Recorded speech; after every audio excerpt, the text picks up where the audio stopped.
അസ്സലാമു അലൈക്കും വറഹ്മത്തുള്ളാഹി വബറകാത്ത്. ഞാൻ ഈ ഉണ്ടാക്കുന്നത് എന്താ സാധനം എന്ന് പറഞ്ഞാൽ ബസീസ എന്നറിയും.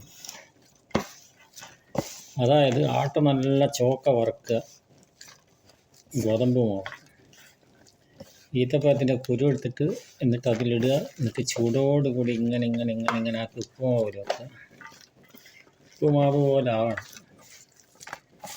എന്നിട്ട് അതിൽ ഏലക്കായ് പൊടിയും കുങ്കുമപ്പൂവിൻ്റെ പൊടിയും ലേശം പട്ടപ്പൊടിയും ലേശം ഇഞ്ചിപ്പൊടിയും ഇടുക. എന്നിട്ട് ഇങ്ങനെ മിക്സാക്കുക.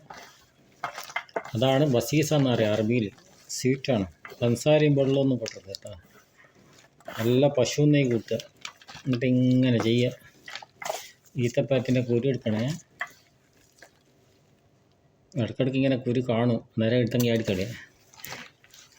അത് പാക്കറ്റിൽ നിന്ന് ഇങ്ങനെ എടുക്കുന്ന നേരം വരുന്നത് ഇതേ തിന്നുന്ന പോലെ വെള്ളം കൊട്ടിക്കും. ഇതിനാണ് പറയാം ബസീസ. എന്താ പറയുക? ബസീസ. കബീസ വേറെ ഉണ്ട്, നബീസ വേറെ ഉണ്ട്, ബസീസ. ഓക്കെ,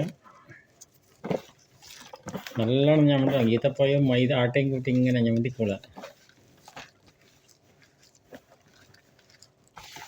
എന്നിട്ട് പാത്രത്തിലാക്കുക, കൊടുക്കുക. എന്നിട്ട് സ്പൂണ് വെച്ച് കൊടുക്കുക. ഇതിൻ്റെ മുകളിൽ വേണം ഡെക്കറേഷന് അണ്ടിപ്പരിപ്പ്, മുന്തിരി, മറ്റെല്ലാം എന്താ പറയുക, എല്ലാം കൂടി ഒന്ന് ഉറുക്കിയിട്ട് ഇട്ട് കൊടുക്കുക.